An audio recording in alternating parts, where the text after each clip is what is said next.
네, 시장의 핵심들 콕콕 집어서 전문가들에게 물어보는 시간 준비했습니다. 오늘부터 함께 하실 텐데요. 질문들. 자, 처음으로는 대신증권 FICC 리서치 이경민 부장 자리에 나오셨습니다. 어서 오세요. 네, 안녕하십니까. 네, 부장님. 반갑습니다. 많은 분들이 네. 부장님 알고 계실 테지만 저요? 오늘 질문들 네. 첫 코너인 만큼 소개 한번 부탁드릴게요. 네, 안녕하십니까. 저는 대신증권 리서치 센터에서 투자 전략을 담당하고 있는 이경민이라고 합니다. 이렇게 서서 하는 방송은 처음인데요. 질문들 좀 편하게 해주시면 제가 답변 쉽게 말씀드리도록 하겠습니다. 네, 시장에 원체 질문들이 많습니다. 네. 고민이 높아지는 시점인지라 그런 것 같은데 첫 번째 질문부터 들어가 볼게요. 첫 번째, B컷 고평가일까? 인데요. 네. B컷이 단행되고 나서 근데 네. 사실 국내 증시는 그렇게 큰 훈풍은 못 받은 것 같아요. 근데 뉴욕 증시가 원체 좋잖아요. 네. 일각에서는 지금 B컷이 고평가다 이야기도 있더라고요. 부장님 시각은 어떠세요? 일단은 B컷을 했다라는 것은 금리나 사이클의 시작이잖아요. 네. 시작부터 고평가로 간다면은 그 다음 사이클은 어떻게 될지 좀 고민스럽긴 한데요. 일단 B컷에 대한 논란은 있죠. 경기가 안 좋아서 금리 인하하는 거 아니냐. 근데 연준의 입장에서는 아니다. 경기가 괜찮은데 좋은데 침체 시그널 없는데 우리는 선제적으로 대응을 하겠다. 고용이 좀 불안정하니까. 이 그림은 어떤 때 결정이 되냐면 향후 경기 흐름들이 결정을 해줄 것 같아요. 네. 그래서 지금 고평가다 저평가다에 대한 논란은 여전히 남아있긴 하겠지만 저희가 전망하는 바 그리고 향후 전망치 흐름들을 보면은 그렇게 고평가는 아닌 것 같다. 네. 경기는 연착륙일 가능성이 높고 그 와중에 금리 인하까지 된다면 증시에는 굉장히 좋은 그림들을 만들어주지 않을까라는 생각을 하고 있어서 지금 당장 금리 인하 50bp 했으니까 이게 문제가 생길 거다라고 바라보기보다는 경제 성장률 전망이나 이런 것들을 좀 지켜보시면 좋을 것 같아요. 네. 특히 아틀란타 연은이라는 웹사이트 들어가시면 GDP 나오라는 게 경제 지표 발표될 때마다 업데이트를 해줘요. 예. 근데 그게 3분기 GDP 성장률 전망이 지금 2.9입니다. 2.9. 침체인가요? 예, 전혀 아니죠. 아니죠. 예. 그렇기 때문에 그런 것들을 한번 보시면서 경기는 아직 괜찮구나 아니면 진짜로 경기가 나빠지는구나라는 것들을 조금이라도 빨리 가늠하시면 좋지 않을까라는 생각을 하고 있습니다. 그러니까 사실상 고평가라는 거는 아니라는 시각이신 네, 거네요. 저는 이제 막 금리 인하 시작됐기 때문에 네. 향후 흐름들은 경기가 침체로만 가지 않으면 증시에는 분명히 플러스 효과, 좋은 그림들을 만들어줄 거다라고 생각하고 있습니다. 우리가 늦장 대응한 게 아니라 네. 선제적인 대응을 한 거다라는 네, 맞습니다. 이야기로 좀 풀어주셨고 네. 여기 두 번째 포인트가 일본 BOJ 금리 네. 동결 쪽으로 이제 이야기가 나왔잖아요. 너무 다행인 것 같더라고요. 그렇죠. 이제 추가적인 금리 인상이 나와서 또 한 번 8월처럼 엔캐리 트레이드라는 그 공포에 자리할까라는 그 우려가 있었는데 일단은 이번 BOJ에서는 금리 동결도 있었지만 BOJ 총재의 발언들이 이전의 발언보다는 약간 스탠스가 조금 완화됐어요. 네. 미국 경기나 글로벌 경기를 좀 가늠하겠다는 얘기를 하면서 좀 신중하겠다는 입장이었거든요. 이런 상황에서 엔캐리 트레이드 좀 일단은 좀 소강 상태로 들어갔는데 27일까지는 좀 봐야 됩니다. 27일이요? 27일 뭐 있냐면은 일본 자민당 총재 선거가 있어요. 아, 지난번 7월 달에 금리 인상할 때 네. 여러 정치인들이 뛰어나와가지고 금리 인상해야 된다라고 하면서 금리 인상을 압박했거든요. 네. 그럴 정도로 일본은 정치적인 입김이 좀 세가지고 지금 1, 2위를 달리고 있는 후보들은 금리 인상을 좀 지지하고 있는 상황이라서 그 흐름들이 어떻게 나오는지 좀 봐야 될 것 같고요. 또 하나는 많은 분들이 엔캐리 트레이드 청산물이 나오면 8월 달처럼 나오는 거 아니냐라고 걱정을 하시잖아요. 맞아요. 근데 8월 달에는 7월, 8월 달에는 좀 사고와 같은 현상이었어요. 무슨 말이냐면 2021년에 5만 5천 계약이었던 엔화 순매수 포지션이 네. 올해 6월 달까지 18만 4천 계약까지 매도가 됐거든요. 그러니까 3년 6개월 동안 24만 계약 정도가 매도로 꾸준히 쌓였어요. 네. 근데 이게 딱 6주, 7주 만에 20만 계약이 돌려진 거예요. 무슨 말씀을 드리냐면 3년 반 동안 누적되었던 매도세가 6주 만에, 한 달 반 만에 다 뒤집어진 거예요. 네. 그러니까 예를 들면 출입구가 조그만 데가 있어요. 한 4명 왔다 갔다 하는 출입구인데 갑자기 사고가 발생해서 수천 명이 몰려들어서 사고가 발생한 거죠. 약간 병목 형상 네. 마냥. 그러니까 막 매물이 쏟아지는데 어. 받아줄 사람은 없고 그러니까 엄청난 충격이 됐는데 향후 엔캐리 청산 매물이 나온다 하더라도 저는 그때처럼 충격이 크진 않을 거라고 생각하고 있고요. 증시를 좀 변동성을 야기하는 정도로 생각을 해주시면 될 것 같습니다. 다행입니다. 큰 변수는 아닐 거다라고 좀 정리를 해볼 수 있을 것 같아요. 단기 변동성을 자극할 수 있지만 이전처럼 뭐 어마어마한 폭락세를 야기할 정도는 아닐 거다라고 네. 보고 있습니다. 알겠습니다. 세 번째 포인트는 부장님, 네. 밸류업 지수 공개 임박인데 24일로 못이 네. 박혔어요. 네. 드디어 날짜가 나왔는데요. 굉장히 많은 금융주들이 대거 포진할 거라는 맞습니다. 그 이야기가 있고요. 네. 이 밸류업 지수 공개 날짜에 맞춰서 우리가 무언가에 좀 변화가 필요할까요? 일단 밸류업 지수 들어갈 만한 기업들은 웬만한 분들은 다 아실 것 예. 같아요. 그리고 올해 초부터 밸류업 프로그램에 대한 기대감들은 계속적으로 누적해 왔고요. 지금 시가총 수익률 연초의 수익률을 보면 최상위권에 금융주, 은행, 증권, 보험 그리고 유틸리티, 상사자본재, 지주사가 포함되어 있는 상사자본재 얘네들이 최상위권이에요. 이런 상황에서 밸류업 지수가 공개된다라고 해서 더 큰 폭등을 할까? 그러긴 좀 쉽지 않겠다. 오히려 지금 시점에서는 조금 긴 안목에서 네. 밸류에이션도 낮고 ROE도 높은 그런 예를 들면은 뭐 자동차라든지 금융주라든지 추격 매수보다는 좀 흔들릴 때마다 모아가시면 좋지 않을까라는 생각을 하고 있습니다. 네. 알겠습니다. 밸류업 좀 지금 자리 계속 봐야 되는 구간으로 좀 해석을 해보도록 하겠습니다. 네, 지금부터 봐야 되고 특히 자동차는 그동안 좀 많이 빠졌거든요. 금융 갈 때 자동차 안 못 갔어요. 그리고 최근 반등을 하고는 있지만 반등하기 전에 PER이 또 4배까지 내려갔어요. 예, 극심한 저평가 국면이라서 저는 자동차 네. 지금 시점에서 관심을 가져도 좋겠다라는 생각을 하고 있습니다. 알겠습니다. 밸류업 관심 가지면서 네. 그 안에선 좀 더 자동차 쪽으로 그 포커스 맞춰보도록 하겠습니다. 자, 두 번째 질문 넘어가 볼까요? 오늘의 두 번째 질문은요. 10월에 비중 확대해 볼까입니다. 네. 이제 9월, 10월 어떻게 9월 달은 이제 뉴욕 증시가 원체 잘 네. 가고 있고 10월 증시도 좋을 거다라는 이야기가 나오고 있고요. 그럼 지금 우리 국내 증시 안에서 포트 살찌우기 할 수 있는 계절일까요? 저는 충분히 가능하다고 생각하는데요. 다만 여러분들 추격 매수는 자제하자. 추격 매수. 근데 가는 종목이 가더라고요. 그렇죠. 가는 종목이 가는 것처럼 보이는데 잘 생각을 해보시면 제약 바이오가 최근 급등을 하고 있잖아요. 네. 6월 달까지만 해도 꼴찌였습니다, 수익률.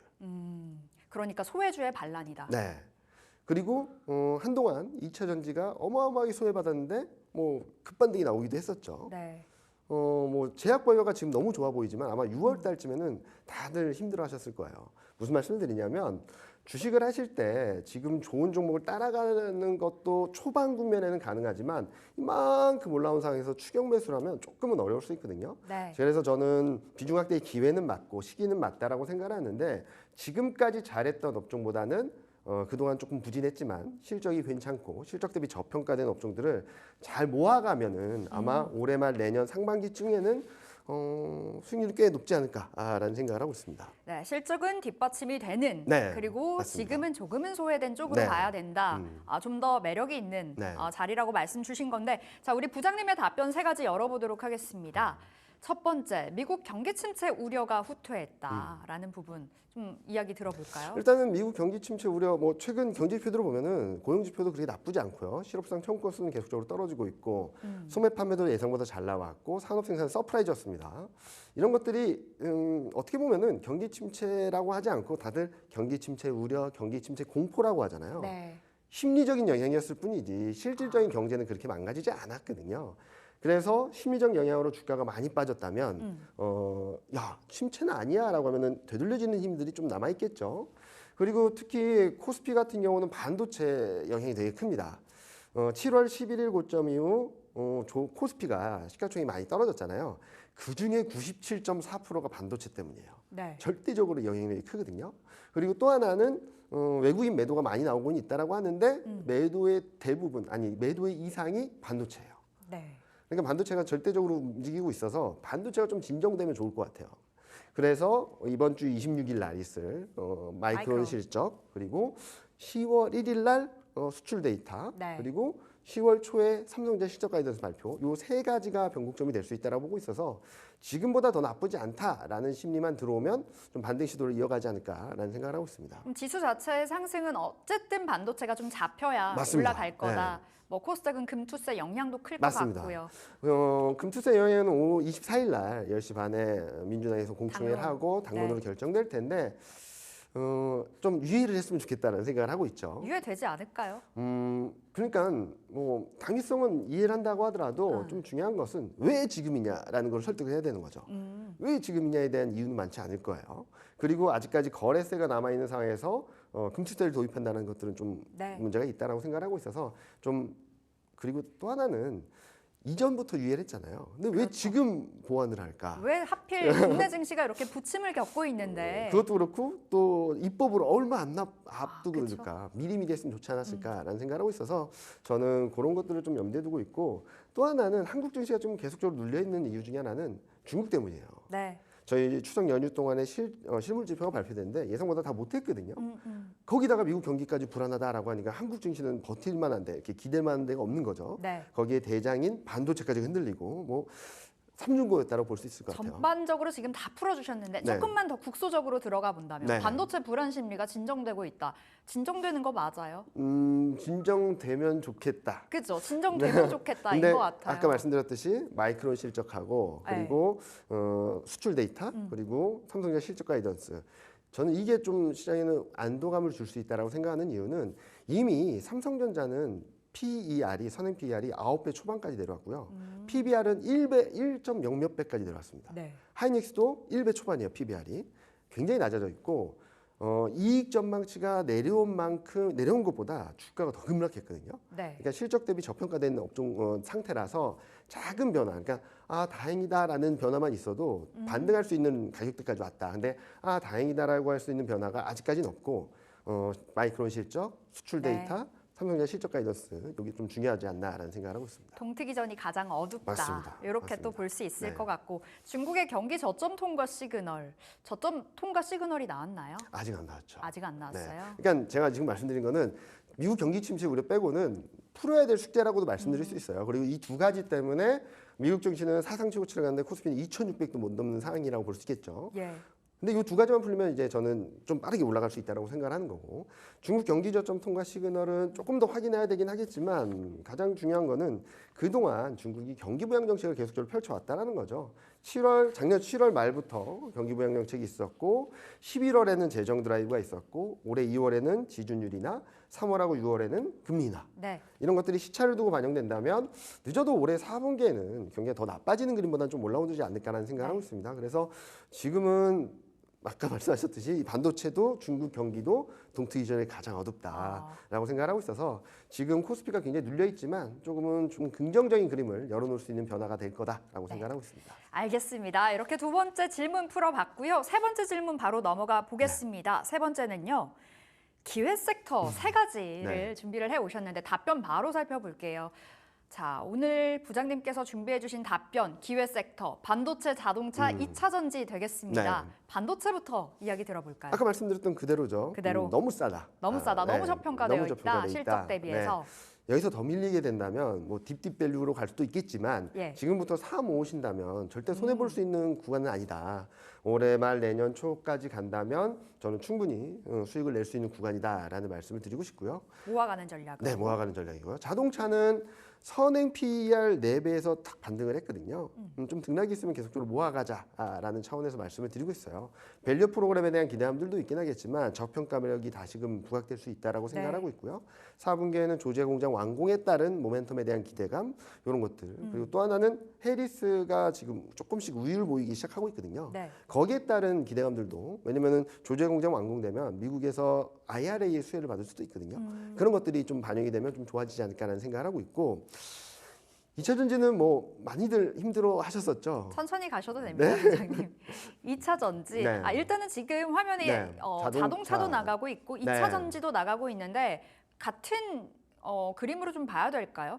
2차 전지는 뭐 워낙 장기 소외주라고 볼 수 있겠죠. 뭐 자동차는 올해 초부터 밸류 프로그램 때문에 강한 반등을 했다가 네. 좀 밀려는 상황이고 지금 2차 전지는 어떻게 되죠? 1년 가까이 계속 그러니까. 하락하다가 이제 막 약간 고개를 들려고 하고 있거든요. 좀 변화가 있을 거다라고 생각을 하고 있습니다. 지금 올해 하반기 실적에 대한 좀 올라오는 그림들도 좀 전망이 되고 있는 상황이고 또 하나는 향후 금리 인하가 되고 그리고 또 하나는 달러가 좀 안정되고 네. 중국 경기가 살아나고 이러면은 원자재 가격들이 움직일 거고 중국과 유럽 수요들이 조금 올라오게 되면 이 전기차, 2차 전지에 대한 수요가 조금씩 살아날 수 있다는 기대를 가질 수 있거든요. 그리고 본격적인 금리 인하 사이클로 들어가게 된다면 제약바이오뿐만 아니라 대표적인 성장주로서 2차 전지도 좀 주목을 받을 수 있다는 측면에서 한번 네. 관심 있게 바라보시면 좋겠다라는 말씀을 드리고 싶습니다. 이제 금리 인하 수혜주로 대표적으로 전기차도 꼽히더라고요. 네, 이제 맞습니다. 할부로 그어서 사잖아요, 자동차를. 네, 맞습니다. 그렇기 때문에 금리 인하 시기에는 전기차 그래도 좀 많이 팔릴 거다. 네. 그런데 이제 사실 근본적인 문제가 그 수요이잖아요. 네, 맞습니다. 그 수요적인 부분이 해결될 거다. 해결된다라기보다는 지금 시장이 불안해하는 것보다는 좀 나아질 거다라는 말씀드리고 있고요. 미국 경기는 둔화되겠죠. 둔화되는 그림을 보여주고 있고, 다만 유럽 경기는 이제 1%대 성장으로 올라간다는 전망이 들어오고 있고요. 네. 이제 중국까지 조금씩 경기가 회복되게 된다면 자동차 수요의 많은 부분을 차지하고 있는 유럽과 중국 경기가 조금씩 살아난다라는 네. 그림이 들어오면 좀 긍정적인 그림을 그릴 수 있겠다라고 생각하고 있습니다. 알겠습니다. 봐야 되는 섹터 탑3 안에는 제약바이오는 없네요. 그러니까 원체 제약바이오, 올라서. 네, 저 제약바이오는 좋죠. 되게 좋은 그림을 만들어줄 수 있다고 생각하는데 지금 3개월 연속 급등을 하고 있거든요. 3개월 연속 급등을 하게 된다면 한두 달 정도는 쉴 수밖에 없습니다. 그래서 그래요? 그때 쉴 때 모아가자라는 전략을 말씀을 드리는 거지 제약바이오 나빠요가 아니라 굉장히 좋은 그림들을 만들어가고 있는데 지금은 좀 오버슈팅 과열권이다. 좀 밀리면 사야 되는 구간이 아닐까라는 생각을 하고 있습니다. 그러니까 조정 시에는 매수 네. 관점으로 유효하나 네. 원체 지금 많이 올라갔다 보니 맞습니다. 기대 수익률 자체는 그렇게 높지는 못한 쪽이다라고 맞습니다. 풀어주신 거고 시간 한 30초 정도 있을 것 네. 같은데 부장님 그럼 섹터 탑3 안에서 가장 좋게 보시는 쪽은 어디예요? 단기적으로 반도체입니다. 단기적으로는 반도체, 네. 중장기로는 2차 전지. 네. 그럼 완성차는 계속 가져가는 부분? 저희는 꾸준히 가져가자라는 말씀드리고 있고요. 그러니까 자동차도 많이 오르면 밀리고 네. 밀리면 올라가고 하잖아요. 그리고 또 조선 기계를 보신다 하더라도 많이 올랐다가 또 밀렸다가 다시 올라가잖아요.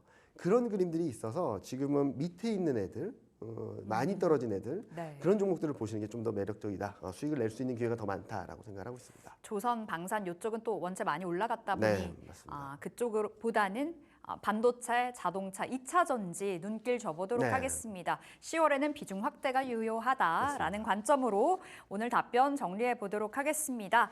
자, 여기서 인사드릴게요. 오늘 질문들 대신증권 FICC 리서치 이경민 부장 함께했습니다. 말씀 고맙습니다. 네, 감사합니다.